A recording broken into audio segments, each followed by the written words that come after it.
I don't think that my church is actually particularly controversial. I have already condemned in unequivocal terms the statements of Reverend Wright that have caused such controversy and in some cases pain. This is a church that I have been a member of for 20 years.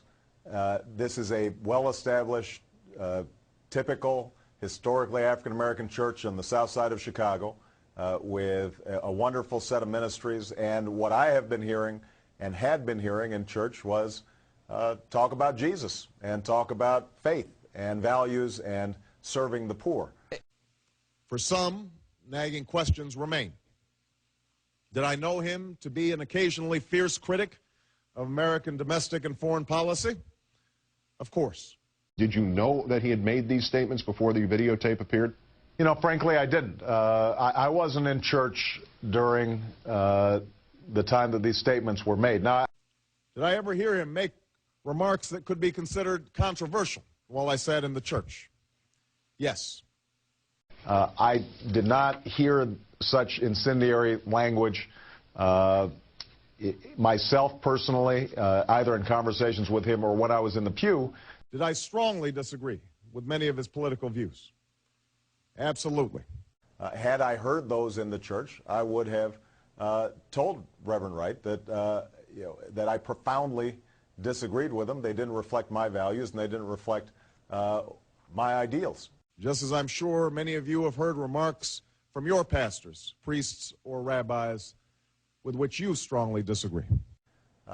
And had I heard or known about some of these statements, I would have been very clear about it. But the remarks that have caused this recent firestorm weren't simply controversial. They weren't simply a religious leader's efforts to speak out against perceived injustice. Do you repudiate the man? Do you repudiate the comments? Do you repudiate both? No, I would not repudiate the man. As I said, this is somebody who I have known for 17 years, helped bring me to Jesus and helped bring me to church. Instead, they expressed a profoundly distorted view of this country. Do you not know, though, that, I mean, a couple days after 9/11, he said, this was America's chickens coming home to roost, a result of what he called American terrorism around the world? I mean, you may not have been there, but you must have heard that he had said these things. A view that sees white racism as endemic.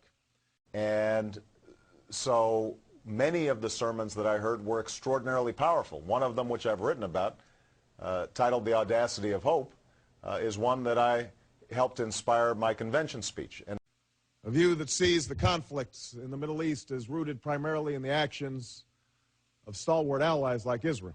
No one in the church ever said to you, man, last week you missed this sermon, Reverend Wright said this, or, I mean, I think I read in your books that you used to listen to tapes of Reverend Wright when you were at Harvard Law School. So you had no idea. I did not. Now, some will see this as an attempt to justify or excuse comments that are simply inexcusable. This is somebody who was a former U.S. Marine, who is a biblical scholar, who's preached and taught at theological seminaries all across the country.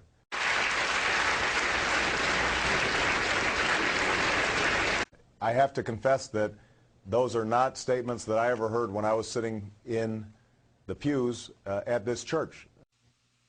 And this helps explain, perhaps, my relationship with Reverend Wright. As imperfect as he may be, he has been like family to me.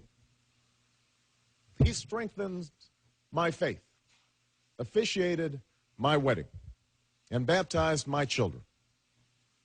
You can walk out of a church. I mean, you can go up to a pastor and say, this is wrong. And as I said, Anderson, if I had heard any of these statements, I probably would have walked out, and I probably would have told Reverend Wright that they were wrong. I can no more disown him than I can disown the black community.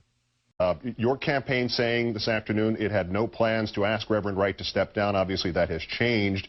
Did he step down tonight, or did you ask him to leave? You know, I think there was a recognition that he's on the verge of retirement. He's taking a sabbatical, and that it was important for him to step out of the spotlight in this situation.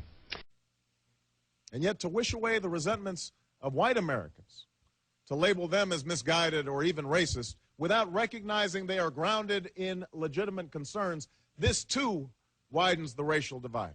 And so our belief was that the most appropriate way to handle it was to be very clear about my strong condemnation of the statements, but to continue to be a part of the church.